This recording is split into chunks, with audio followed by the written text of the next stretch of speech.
All right, so are we ready to start up? Yeah, I think so. Okay. Hello, and welcome to Stasis Pod, the Beast Wars podcast. I'm Rob. I'm Jen. I'm Alex. And I'm David, a little hoarser. Or should I say that I'm Rob? No more. Because this episode is Maximal. No more. Dun dun dun.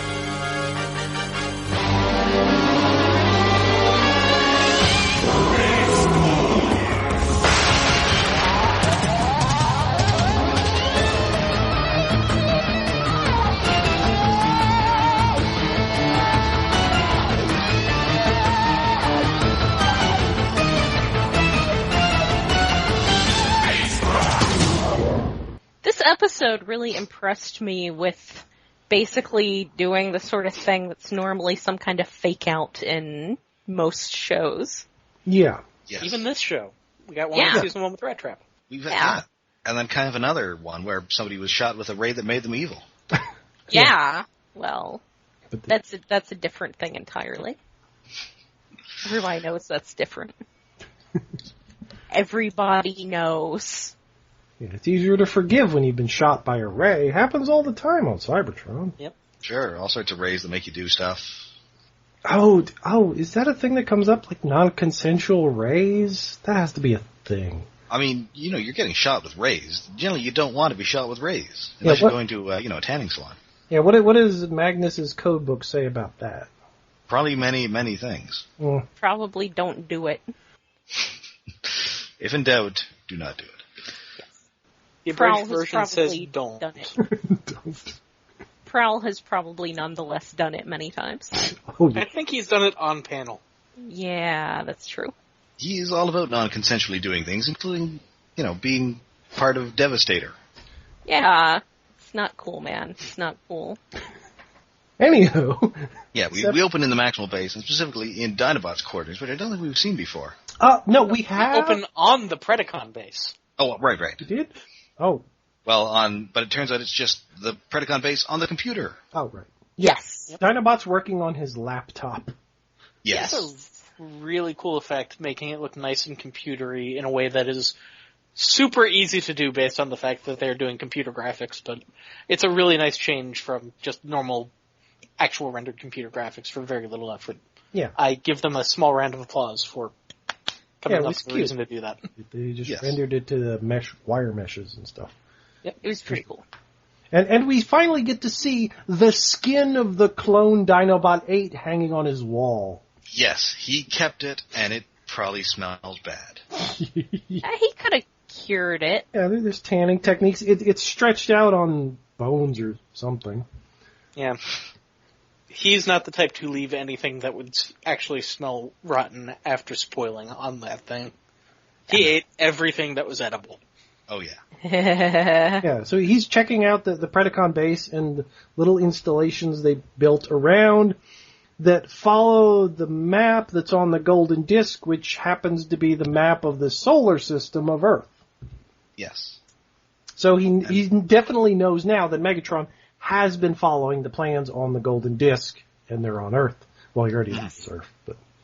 And, of course, it's here that we should point out, in case we haven't mentioned it previously, the last time the Golden Discs were important, at the beginning of the first season, this is the Sounds of Earth golden record that was on the Voyager probe. Yeah, I think this is the first episode where that's obvious. Yeah, I don't think we... I think if you, freeze frame it, you can see Sounds of Earth on it in the pilot. Oh, maybe, but it's really clear when we see this is the first time that it's really obvious that it's Sounds of Earth, for people who know what Sounds of Earth looks like.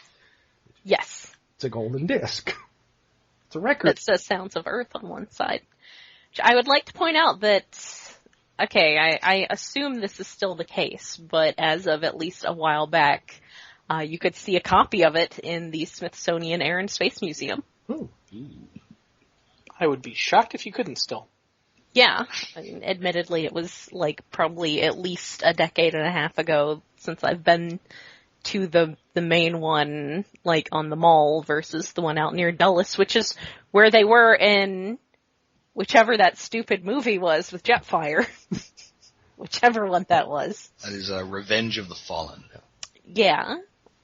I've been to that one, anyway. I just wanted to bring up that stupid movie. I don't think that one has the golden disc, though. No. I guess because at that point the Transformers knew about Earth long before the Carter administration, when the Voyager probe was launched.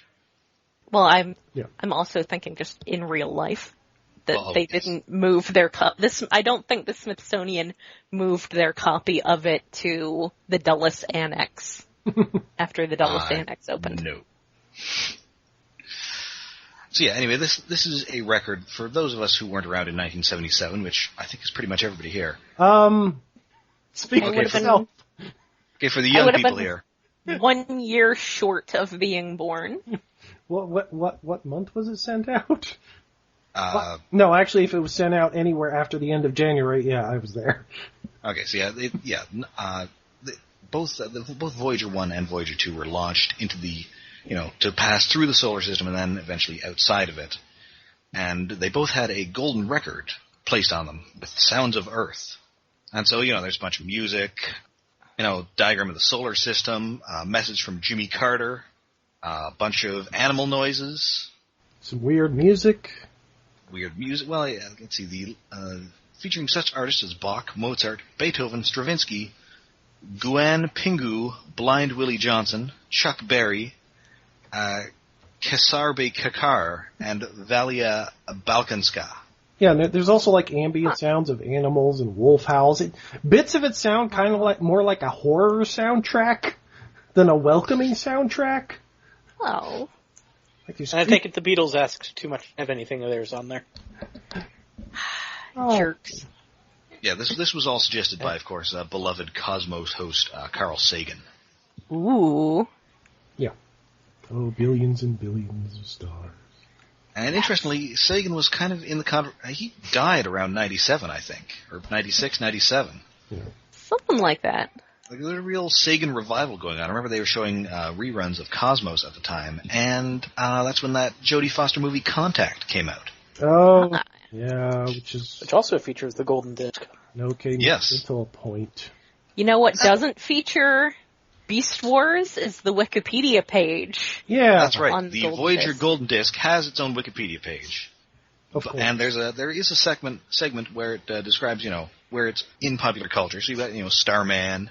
But it's got the Without Warning, which is a 90s TV movie starring the mom from Malcolm in the Middle. It's got a Saturday Night Live segment, and it's got Battlefield Earth. It does not have Beast Wars. Apparently, I just swear it used to be on there. I think they seem to have trimmed their in popular culture thing, which Wikipedia likes to be picky and trim things down, but it references a little throwaway gag in a Saturday Night Live skit. And yet it does not mention a show that builds entire seasons around the golden disc. What era of SNL are we talking about here? The original, the 1978. Oh, so Bill Murray was right making jokes about it. I was gonna say if this was in the 90s, I would say that Beast Wars was more culturally relevant than 90s Saturday Night Live. Yeah, but no, this only has references. Oh wait, I guess the Without Warning thing is the only thing in the 90s it mentions. Everything there's also an episode of Pinky and the Brain. Later, yeah. Oh. That's like one episode as opposed to the entire show. Yeah. A show with a toy line. So why implore our listeners?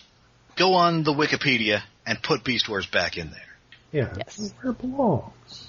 For those of you who are less wary of going in and poking about with Wikipedia than us. Yeah. Yes. We stick to the Transformers Wiki, TF Wiki. Someplace where the politics involved isn't going to make us want to drink. Yes. Yes. Well, not heavily, at least.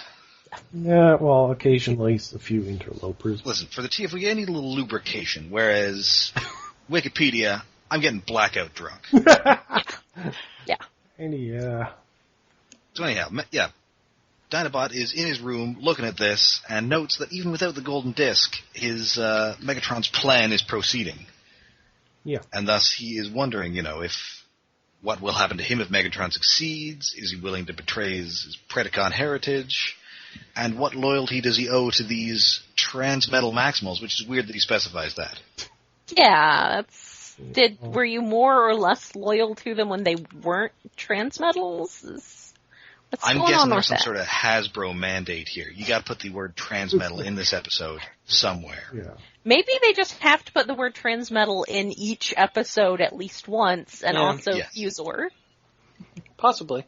And Fusor's in this one a bunch of times.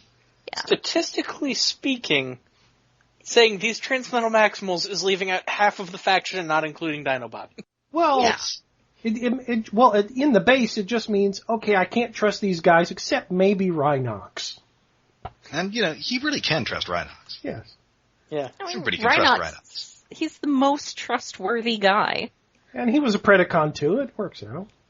Yeah. Thanks to an evil ray. Well, yes. Which we discussed last time, but...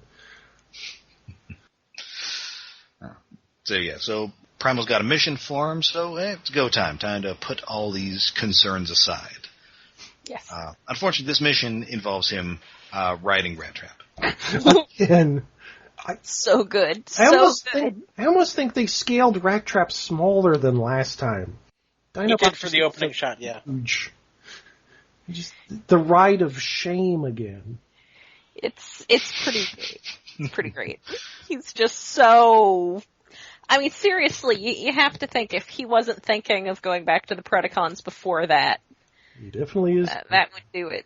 Yeah, especially after Rattrap makes a comment about him getting off on being in command. This is, he is in charge, but it's just a reconnaissance mission. There's no... It's not the Great War 3. No, what were is that like Generation 1 and then Generation 2? Maybe. I was actually going to ask that, and that sounds like a plausible explanation as anything. Yeah. I like it. Yeah, the Second Great War when everybody had big missile launchers and was brightly colored. Yeah, that was my favorite Great War. Yeah. Say what you will about the Decepticons of that era, but their Gatling guns were illin'. They were. Oh, yeah. Yeah, so it's the illest Gatling guns of Cybertronian history. So it's Rattrap and Dinobot going out to explore something, and he also has Silverbolt scouting around too, and he's the one who can fly, and Dinobot's not riding him. Yeah, and Waspinator shows up later. So a lot of this episode is Scott McNeil talking to himself more than usual. This has the full McNeil, as they say. Yeah. Yes. Everyone else is sort of guest starring in this episode. Well, I mean, David Kaye also kind of has a starring role. Yeah. But you really could have done this episode with just the two of them. Pretty much. It's good. It's good stuff. All right. So just as they're sort of getting comfortable here, Inferno comes bursting out of the ground. We get some nice Inferno beast mode action here. It's an ant-lion trap. I like that he's bursting out of the ground like an ant. Yes. The comedic timing on that is so great. As ants are known to do. Rattrap is whining that this would be a great place for an ambush. Dinobot yells at Rattrap for talking too much, and he gets interrupted by the ambush. Yes, the ant bush.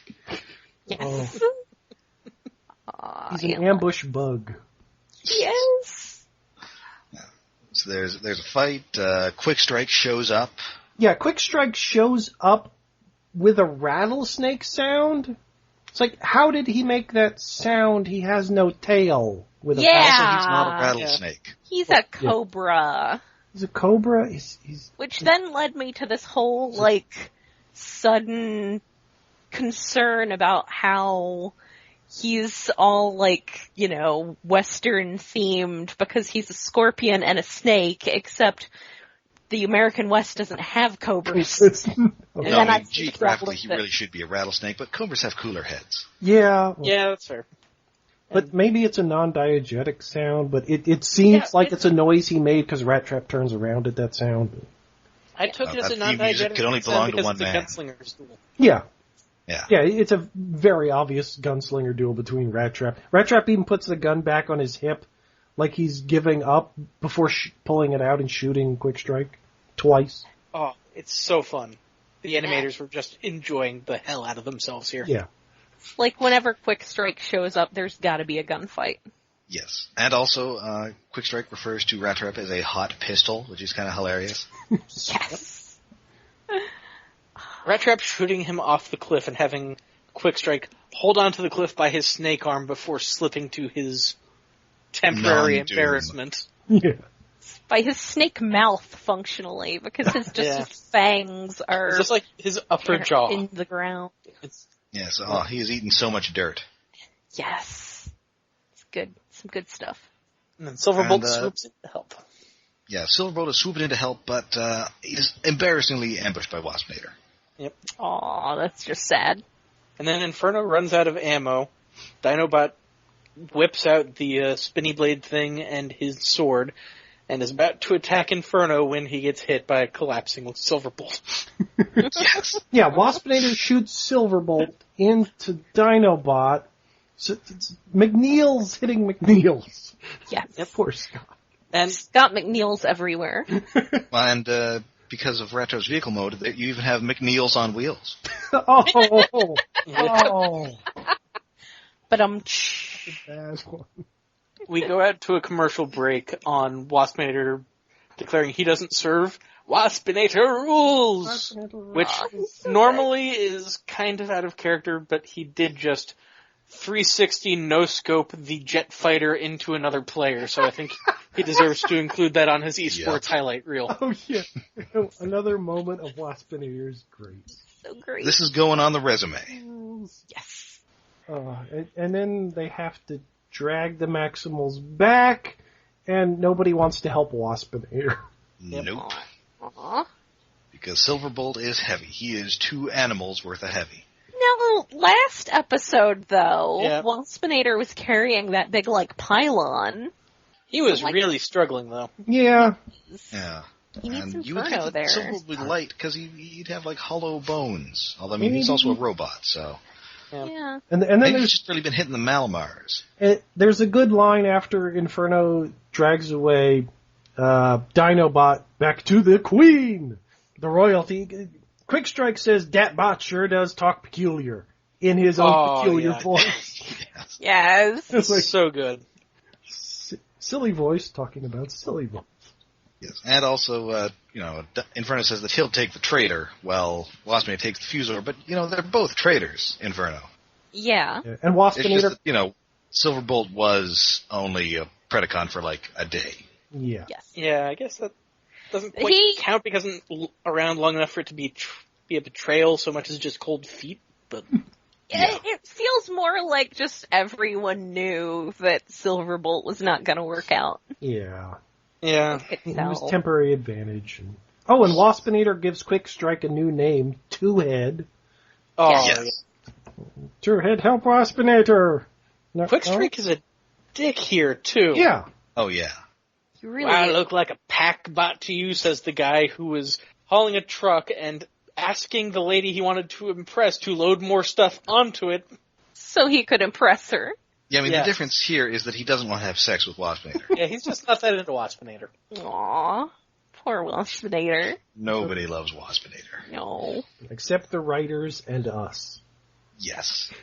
And although it turns out that Rattrap kind of loves Waspinator. Oh yeah, he does say, "I love that guy." I love that guy. Yes. So, Rattrap is, he doesn't want Silverbolt to get taken prisoner, so he tosses one of his forearm gadgets out at Waspinator and does a hilarious Quick Strike impression, telling him to look at it. Yes, and press a button on it. Yeah. Yes. Oh, This is so good. the second time in 2 episodes that someone has done a Quick Strike impression. Yeah. I kind of wish this was a thing, and just every episode from here on in, one member of the cast did a Quick Strike impression. It would be pretty great.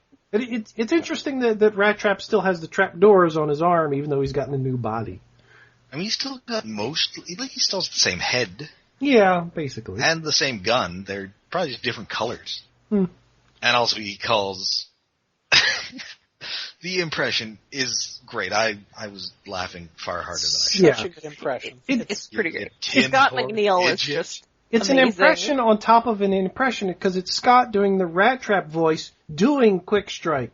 So it's still Rattrap-y while being Quick Strike-y. It's so impressive. It doesn't quite get to Orphan Black levels, where he's impersonating another character while playing one of his own characters. No, not quite. It's impressive doing a comedic impression of a character while in character. It just... Yes. Damn, Scott. Damn. Yeah, anyway, this box is full of wacky gas, and Wasmere goes through various comical contortions before collapsing. Yeah. Very Chuck Jones. Yes. Yes. The music during this bit is great, too. Just kind of the whole Twinkle Toes Rattrap sneaking around audio cues. Yes. And then this is the point where Rattrap says, yeah, I love that guy. Yes. We do, too. We all love that guy. Back at the Predacon base, things are not going so comically for Rattrap, or for Dinobot, because he's in a cage, like an energy cage. Yeah. And Tarantulas is coming at him with a blowtorch or something? Yeah, I don't know. Yeah, like some sort of horrible cattle prod thing. It looks horrible. Yeah, it looks like an electricity thing to me. But yeah, I thought he was... It looks like a torture implement. That's the important thing. Yeah, I thought he was going to set him on fire or something, but the way Megatron says it, it's like he implied he wanted to shoot him with an injection to knock him out or something, but sedate him. Like robot truth serum? But it's a flamethrower thing. It's huge. It reminds me of the... So it probably sets him on fire and also makes him tell the truth. Well, yeah. Yeah. The truth is, I'm on fire! Well, checks out. I had in my notes that it was a sunstick, and it does kind of resemble those weird destabilizer rods from Steven Universe. Huh. Maybe I'm reading too much into that, though. Oh. You know. Anyway, Dinobot has none of that and just starts kicking butt. Oh, yeah. Yeah. Dinobot is getting a lot of the action in this episode, and it's great. Yes. Yeah, because he can single-handedly, unarmed, take out most of the Predacons by himself. Mm-hmm. And he takes out half of them, and then Megatron threatens him, and basically they start flirting. Yeah, I'm, this is definitely feeding my at least one-sided Dinobot Megatron ship here. I think at the very least Megatron's got it pretty bad. Yes. I don't ship it as a relationship, but David, you might want to cut this out or bleep it or something, but the phrase, the most epic of hate fucks, comes to mind. Yeah. Yeah, it's a bit like G1 Megatron and Starscream, only Dinobot's not constantly trying to murder Megatron while they're on the same side, because they're on different sides, but it's this, they hate each other, but they like each other because of the hatred, kind of. It's less of a hurt comfort and more of a hurt torment. Yes. Enjoy torment. It's great. It's really great. Though I like to believe that it's mostly just Megatron having just a one-sided crush. Yeah, I don't think Dinobot's into it. Yeah. I think... And he's kind of thinking about it in this episode. Yeah. He's thinking, I've kind of got a good thing going, but... we worked pretty well together, me and him. I could take him home to the parents and not have to explain stuff. Yeah, and as such, he tells Megatron that, I'm ready to be a Predacon again. He kneels before Megatron. Oh, yeah. He gives him his sword. Well, rotate blade. It's pretty epic.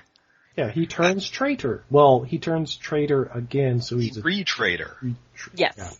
Yeah, he goes back because he left in the first place because he assumed that Megatron was on the wrong damn planet.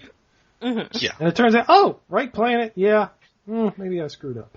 Which was why, back at the beginning of the first episode, Dinobot threw the disc at Megatron and was mad about him.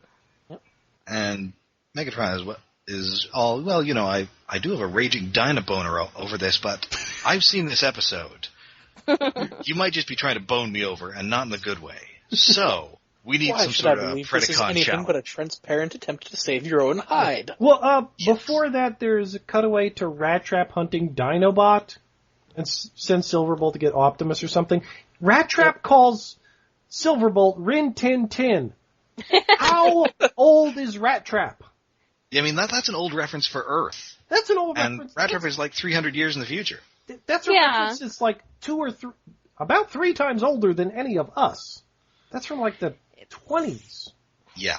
And of course, I mean, we Rin Tin Tin would have been the self-aware joke Lassie made.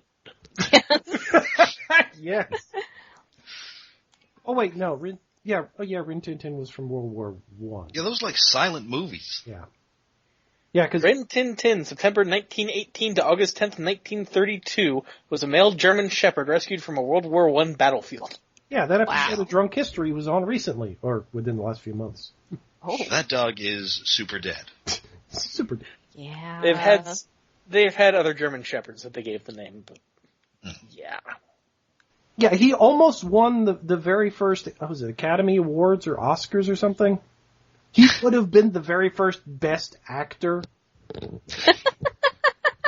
I want to live in that universe just to see the ego of Best Actor winners taken down a peg. No, that's the thing that actors had actually written in saying they wanted him to win, but then the board said, no, it has to be a person. So they threw out the votes.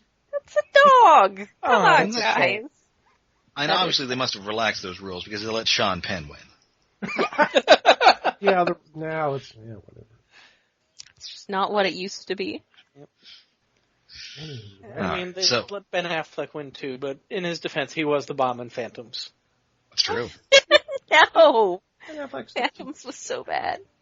But he was the bomb in it. That's right. I guess. I'm sorry, I don't know why I love that Kevin Smith joke so much.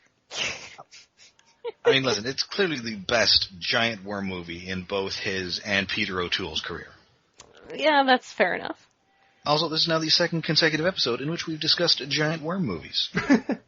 Wait. So join us next time when we discuss Other Voices Part 1 and Tremors. Oh man, I love Tremors though. Yeah, Tremors. There's that Tremors movie, so that takes us out to the end of the season. Yeah. Oh, yeah. And then Beetlejuice? Why are there so many giant worm movies? Because giant worms are a basic thing because of snakes. People don't like snakes. Bigger snake is a worm, is essentially a dragon. Myths about giant worms. There's giant killer worm cryptids supposedly in Mongolia and stuff. Oh, right, the Mongolian death worm. Which is complete bullshit because it's supposed to like spit blood out of its eyes or some shit. It's like, and they don't have eyes. They don't know worms. There aren't even any kind of worms there in the desert. Oh. In there. Anyway. Oh. Giant worms. They'll come up again. They probably will. Alright, so yeah, they decide that to prove his loyalty, he will fight Quickstrike, who is goaded into it by Black Arachnia. Yay! Yeah, I'm wondering, like, does she specifically just want to watch him get beat up, and if so, can you blame her? No, I can't blame her whatsoever. Although Megatron seems to agree with this, because the first suggestion was Tarantulas going, I could look into his mind, and Megatron was just, no. No. Absolutely no, not. That's creepy. Listen, I'm Megatron, but we have standards here. Yeah. I'm running a non-creepy organization. Yeah. So yeah, this seems like a weird challenge, because isn't fighting Predacons kind of what he does all the time anyway, as a Maximal? Yeah, I think maybe they just wanted to watch Quickstrike get beat up. This is possible. He's been doing that cowboy accent for weeks now, and it's killing us. Yeah. I have another theory, but I'll talk about it after the fight. And so they bring him out to, like, the desert or something, and they have a fight. And it's a good fight. Yeah. It's amazing. Oh, and also I have to mention here that Dinobot actually says Maximal no more. Oh, yes, we did get a title drop. We don't get the episode title drop that frequently. No. And then later we get a show title drop. Yeah. Yes. We love this. So we get both an episode and a show title drop. So yeah, they take him out to the desert, and there's a fight, and it's a really good fight. It is, and it's set to like a rock cover of the Amok Time theme. Yes. Almost. It's not quite as good as Amok Time, but it's okay. It's clearly the inspiration. Yes. And since it's clearly the inspiration and you can't improve on perfection, it's not quite as good, but it's so good anyway. Mm-hmm. Well, it's basically that fight, only one of the guys has his firing gun arm, well, snakehead arm, that shoots the spiders, because Dinobot ducks. Yep. Maybe you should have made him fight in a pit or a cage or something. Yep. Although to be fair, I think Megatron wanted to see them get blasted too. Yeah, but you'd think tarantulas would be smart enough to not stand in firing range. Honestly, no, I don't think he's that smart. Well, maybe. Black Raccoon should have been shot. We also get a new nickname from Quickstrike. To him, Dinobot is Fossil Face. You know, as you do. Oh, and while they're having this fight, Megatron still has the rotate blade Dinobot gave him, but now he's in dinosaur mode. So you have this mechanical T-Rex holding the rotate blade. It's kind of cute. It's pretty good. Yes. And he is enjoying this fight a lot. He likes seeing Dinobot sweat a little. Oh, yeah. Yeah. It's kind of, you know, a decadent Roman emperor vibe here. Oh, yeah. The ground wrestling sequence is kind of great with the Quickstrike jumping onto Dinobot in beast mode, and, like, they roll around, Quickstrike winds up on top, Dinobot is kind of, like, ready to go at him, but Quickstrike dodges out of the way and then goes at him with the tail. Dinobot dodges, goes in for a chomp on the tail that missed, and then gets a good throw on Quickstrike over into the corner. And then they go straight into a Dragon Ball energy beam fight. Yes, a good old-fashioned Beamo war. Everybody's favorite. Which Dinobot starts to lose, but then he just walks closer. Yes, and so the middle energy ball in the middle gets right up to Quickstrike, knocks him away, and then Dinobot just charbroils him with his I-beams. Vicious. It's great. Yeah. Oh, yeah. It's pretty amazing. And, so Megatron tosses in the sword and says, you know, finish him. Which is a terrible idea, Megatron, because you only have so many guys. Yeah. This and you're is getting actually a new guy here. Yeah. But, yeah. This might be the actual test part of it. Yeah, that was my theory. Yeah. If he was not actually coming back for real, he would totally just run him through, because that's a win. Yes. But he spares him because Dinobot says, no, he's a good enough warrior. You can train him to be better. Yes. I can train him to be better. And I do like the idea of Dinobot as sort of being the best fighter amongst the Predacons. Yeah. Yeah, well, it makes sense. He's already Wolverine colored. This is true. Actually, he's a combination of all the Wolverine outfits. The browns, the yellow, the blue. Except for the black. There's no black. But that's a later outfit anyway. So now... Also, Wolverine has been voiced by Scott McNeil. Yes. Yeah. Oh, yeah. That's important to note. I think it kind of is just his Dinobot voice, too. A little bit. Not 100%, but definitely. It's a little closer to his actual voice. Okay. Yeah, a little bit more Not quite as strained. And I think this is the point where we should discuss that Dinobot is, unlike Rattrap in Double Jeopardy, he's not faking. No. No. It's hard. As the viewer, you're not sure at the beginning, but by this point, it's like, oh, wait, yeah, he actually is betrayed. Yeah. He's a Predacon again. Okay. Yeah, it's definitely something you don't see very often in shows that go with this sort of, you know, event that it's actually, you know, he's actually doing it. Well, yeah. Did Armada Starscream ever go back to being a Decepticon? In Underdome, he did. He got, like, brainwashed into it. Oh, so, sort of. Yeah, that was sad. Yes. Sad, man. Sad. I mean, and it's certainly unusual for a heroic character to legitimately be tempted and to join the villains. Yeah. Yeah. And, I mean, he didn't stay that way for any significant period of time, but it's still, unusual. Yes. Still kind of unheard of. It's a very unique emotional arc for an episode. Yeah. It's rarely heard of, at the very least. But because he's a combination of two basic characters, the noble character, who usually is a good guy, and the traitor, who was a bad guy but becomes a good guy. Mm-hmm. Putting them together makes him more complex. Character complexity in a Transformers cartoon? Yeah. Shocking. Craziness. And so, now the prerequisite action scene has been completed. It's time for Megatron to ask for what he really wants. Well, for the one thing that he really wants, which is the golden discs. Give him what he wants. Really, really wants. Megatron sending everyone else away, then having Inferno respond, "Yes, my queen," and then Dinobot needling him about it is just that is wonderful. Oh, that was great. He says, I was not aware you had given yourself a new title. Oh yeah, and they actually get a lot of facial expressions out of the new Megatron Beast Mode face. Oh yeah, he's acting this entire bit in Beast Mode. He rolls his eyes and he doesn't actually have eyeballs in that scene. It's really good. So yeah, he wants the golden disc. Dinobot tells him, well, I gave the alien disc to Rhinox, so you're not getting that one back this episode. But the other one, I just put it under a rock. Yeah, I buried it. We'll go get it in the morning. No, we'll go get it now. Yeah, well.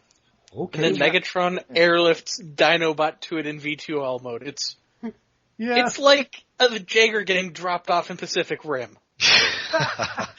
Yeah, kinda. Or it's like Megatron's giving him a magic carpet ride. I mean, it's slightly more dignified than riding around on Rattrap, but not much else. Yeah, well, because the scale is better. Yes. This Megatron's a little bigger. It's my favorite underused trope in Transformers. Transformers riding other Transformers. Yes. When it happens, though, it's magic. Which, considering that this is a series about animal modes, it happens a lot in this series. Well, it happens a lot this season. Well, no, even those vehicle it happens modes even more this season, but Rhinox was the Maximal taxi last season. I guess that's true. Every other episode, somebody was riding Rhinox. And then people were riding Optimus jetpack mode, too. Yes. And Air Razor was getting schlepped around. Yeah. So much carrying. It works. So yeah, he's getting airlifted. Rattrap happens to see this and is somewhat surprised. And so he follows. So on this sort of dramatic mountain spot. Yes, the Hamlet Mountain. Yeah, it's Hamlet. It's Mount Hamlet. Yes. It may actually be where modern-day Denmark is. It's possible. Who knows? We have no idea where it is in relation to anything else. No one says it's not. No one denies this. Alright, so yeah, Dinobot digs this thing out and, thinks about it a little, hands it over to Megatron. We get a little internal monologue, which is weird. Yeah. Yeah, there's hesitation in handing it over to him. This is where we clearly see on the back Sounds of Earth. Yes. Yes, And we also this is where we get it the most clearly. And Dinobot at this point clearly knows what Megatron's plan is, but we as the audience do not. Yeah. Yes. Also, in a less plot-relevant note, Megatron's transmetal body apparently includes the slot-loading record player. Yeah, in his back somewhere. Well, you got the fan blades. Maybe there's a... He's just such a hipster. And he actually does become a record player later torso. in the season. Oh, yeah, he does. So anyway, yeah, he hands this over, wonders if he is dooming his entire race, and Megatron is not about to reward his loyalty here. Aww, He's Megatron. about to get murdered. Kinda, yeah, because even though Dinobot has done nothing wrong in the test he's put him through, I'll just kill him anyway because he betrayed me the first time. Oh. Yep. I got my disc back. Does kind of shoot a hole in that theory of yours, Jen. Yeah, I guess. He betrayed me, and he just showed he's the one who might actually be able to beat me in a fight. Yeah. Or a political fight. Yeah. Alas. Well, yeah, that actually is a good point, because there was no way more than the arachnids are going to follow Tarantulas. Everybody else is an idiot. Dinobot is the only threat to his command. Yeah. So that is true. Alas. But luckily, Rattrap turns up. Yep. Yeah. So he saves him, but his saving him is rewarded by getting shot by Dinobot. Oops. Yeah.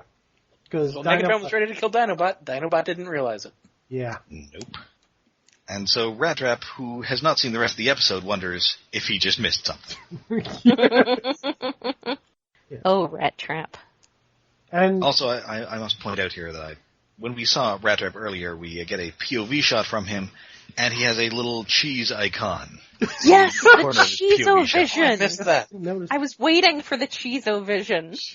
I remembered that. It was so great. So great. The Cheezo-Vision. I guess he lost the gray apple meter. Yes. Unfortunately, the Planet Buster caused the the extinction of the gray apple. Oh. No! That's too sad. We shall never see its likes again. Alas. I'm sure he has seeds sitting in a corner of his room. Maybe. Yeah. Well, no, they're probably in Primal's room now. Yeah. Oh, yeah, good point. Primal probably threw him away when he took... Damn. Yeah. No. Gray apples are extinct. Anyway, Megatron gives Dino back his rotate blade now and tells him to kill Rattrap. Yeah, this is the real final test. Kill Rattrap. Now that's a final test. Yeah, that's more like, it's like, wait, he shot him. Maybe he is really totally loyal. I'll give him another shot, and Dinobot just witters about. The scene of Scott McNeil almost killing another Scott McNeil just goes on. And on. Dinobot really has to think about this. Really? Yeah. He's... Well, because Rattrap has been, at the same time, the most antagonistic Maximal to him, and the one that talks to him the most. Yeah. So I mean, they're definitely bros at this point. Also, then we get into my other shipping theory. My other ship. Yeah. And they animate the heck out of him trying to make that choice. Yeah. Yes. And interestingly, Dinobot, or Rattrap is not all, hey, you couldn't do this to me. He's just all right, come on. Come on. It's like, thinking Pred. He's like, what's his name? Chris Christopherson in Blade. Go ahead, put it in me. Gonna kill me? Well, do it, you pussy. Stick it in me, Dinobot. Kill me, you pussy. But eventually, Dinobot decides not to kill him. Oh, Dinobot, you tried. You tried to be a Predacon. Yep. And instead, we get the last gasp of Jen's previous ship theory, as Dinobot and Megatron cross swords. Yes. Yes. Yeah. Dinobot tells Megatron that his ambition has made him insane. No, not yet. It will destroy both Maximal and Predacon, and all those who came before. Yes. Yeah, this is, I mean, here in the future, we know what actually is going on with all that, but yeah, watching it for the first time, you'd have no idea what Megatron has in store. Yeah. Except that it's clearly something huge. Really huge. It lends a lot of weight to it. I have to say that it didn't disappoint. Oh, yeah. No, it's bigger than what we could have thought of. Or at least what I would have thought of. It's impressive. It's love beyond that good, beyond evil, and beyond your wildest imagination. It is. It's all of that. Well, to be honest, I kind of thought that's where it was going. Towards Unicron, not where it goes. I don't even remember what my theories were. They were all blown away. Yeah, that they're long in the dust. I love that they had the bravery and the confidence to slow play this and not feel the need to explain it as it was happening here. Nope. Oh, yeah. Just drop hints that something is going on and it's gonna be huge. Oh, yeah. Like, get ready for the end of this season. It is gonna be nuts. It's a whopper. Crazy! It's the best. Anyways, wait, did the other Maximals show up and... Well, they have their little sword fight, and, with, since Optimus and Silverbolt are coming, so Megatron's all, he pieces out.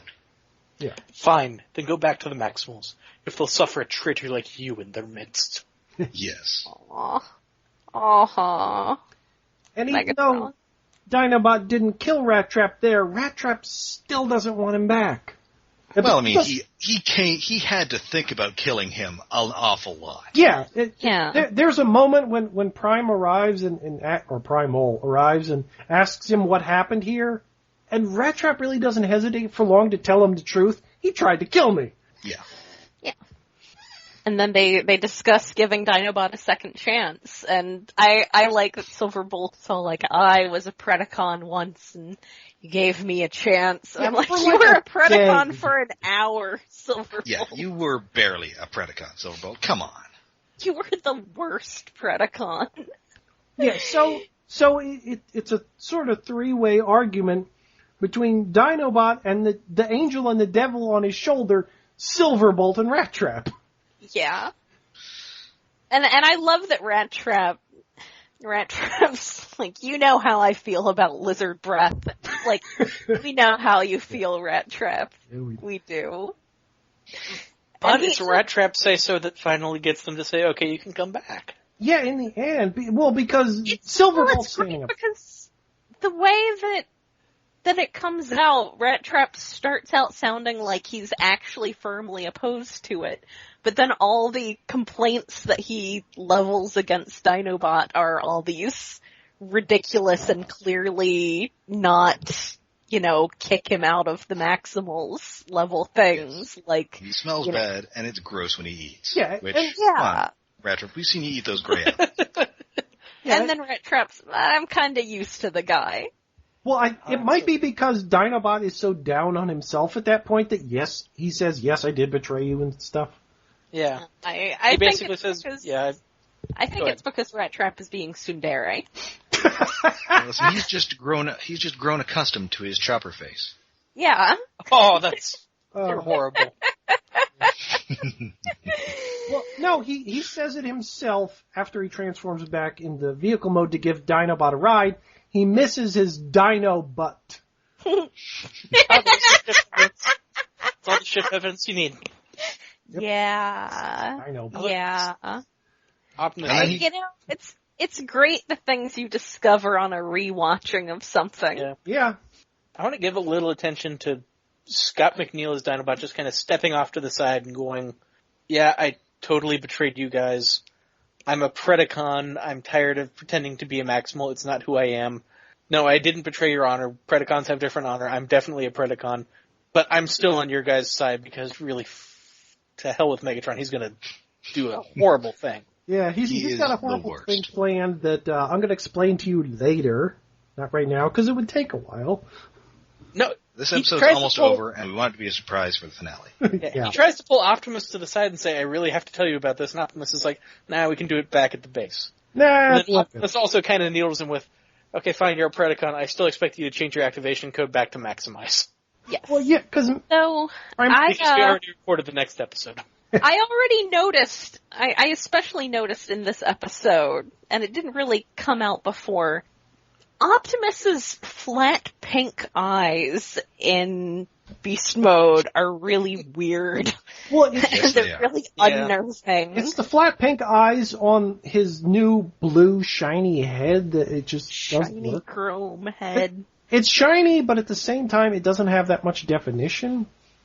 Weird. It's just got dead eyes. Yeah. Especially as, it's not like they haven't done robotic faces on the show, and they do tend to animate them really well, but he's just got these dead, flat, pink eyes. Yeah, and it worked, like, Transmetal Megatron's new dino head works, but somehow Primal's monkey head doesn't work anymore.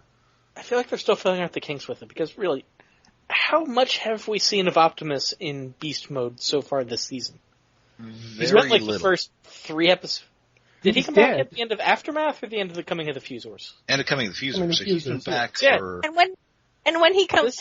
He's been back for 2 episodes, and he showed up in one scene last episode. And when he comes in this episode, he is on his hoverboard. Yeah. Yay, Surf Monkey.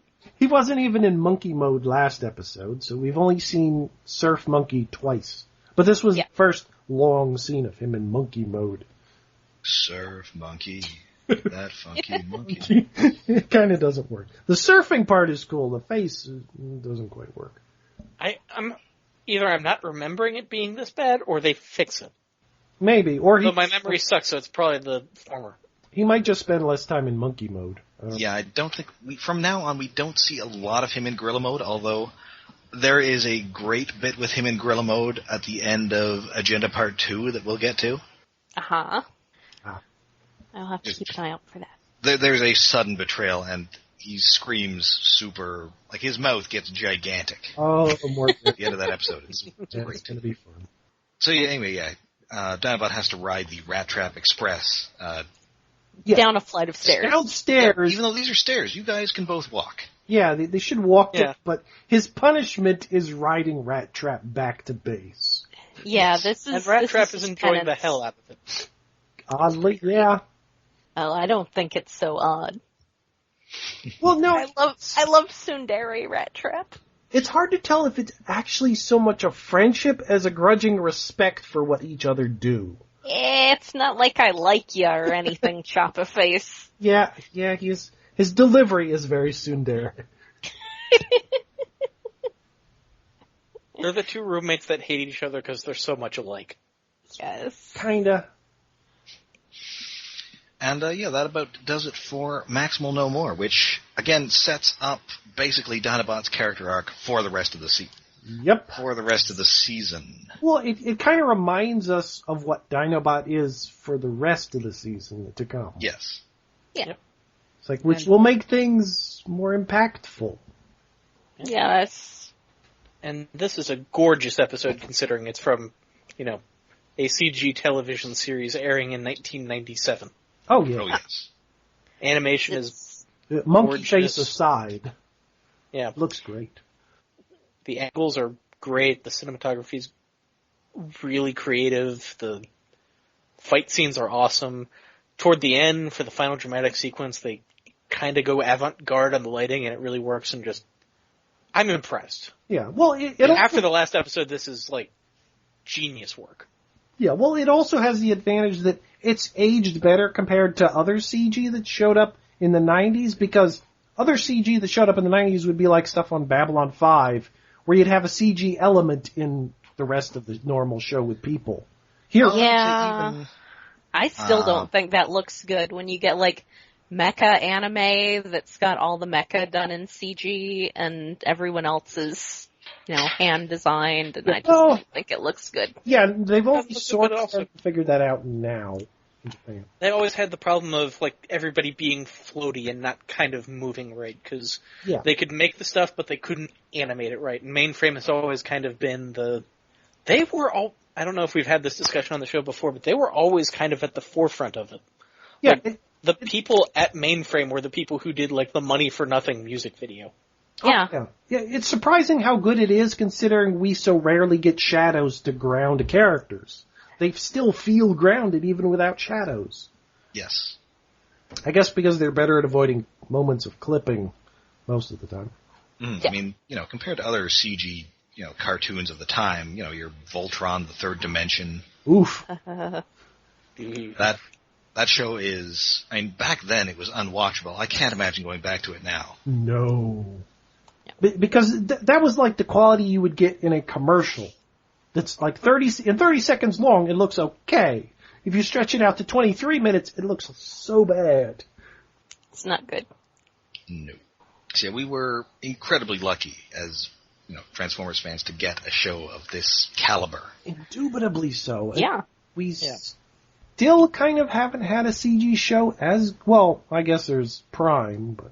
Prime hasn't really been sound. Yeah. It wasn't really until good. Prime that I can't think of any other CG show that was competent enough looking. No, That was all CG anyway. There wasn't. There weren't people who'd done that much CG at this point. There were two companies that had done it. One of them was Pixar, and the other one was Mainframe. Yeah. This was and they'd really... both been doing it about the same amount of time. Mainframe on lower budgets, but ILM spin-off Pixar, and the other guy's Mainframe. Yeah, but Mainframe was actually doing weekly shows. Well, reasonably weekly. I remember that the CG was a huge selling point of the show. Yeah. Yeah.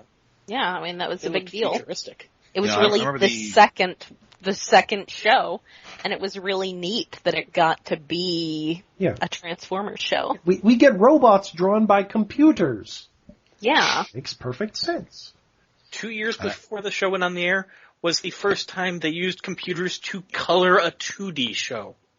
Wow. Huh. Oh, Digital Paint was... Oh. What show was that? Out of curiosity. Spider-Man the Animated Series. Oof. Okay. Oh, the CG in that. Oh. There was CG for the backgrounds in that, but it was just composite background shots of skyscrapers. Yeah, that's bad CG. That has not aged. No. It hasn't aged. I don't think it looked good at the time, but they used it in an area where they could get away with it. Yeah, like that. The compositing shots didn't look good. The angles were a little off, but the digital paint in that, that stands out really seriously now. It's so pixely in a way. It's bright and neon. Ugh. All right, so I think that should about wrap up Maximal No More. So, unfortunately, there's no more episode to talk about. Alas. Yes. So, but we will be back next week, and until then, you can follow us on Twitter at @StasisPod, on Tumblr at stasispod.tumblr.com, and on Facebook at facebook.com/stasispod. And we are hosted on iaconunderground.net. And if you prefer, you can also get us on iTunes, and while you're there, rate and review us. And, of course, if you would like to tell us about your own experiences with 90s computer-animated kid vid, or anything else, maybe that time that you betrayed your boss by giving him alien artifacts that you hid. You probably didn't actually do that. Or you've handled a golden disc at some time in your life. Yes. I was behind a display case from the Golden Disc. It's kind of neat. Did you steal it for the glory of the Predacons? I discussed it with the friend I was there with. But anyway, if you want to talk about that or any other Beast Wars topic, maybe even your erotic friend fiction. Yes, please. Please write into us at stasispodcast@gmail.com. Maybe we'll read it on the air. Maybe we'll just roll down a staircase and moan in pain the entire time instead of reading it on the air. Yes, actually, we'll read it on the air. That sounds less painful. Yeah. Yes. So, until next time when we get a visit from Other Visits, Part 1, I'm Rob. I'm Jen. I'm Alex. And I'm David, on the Stasis Pod forevermore.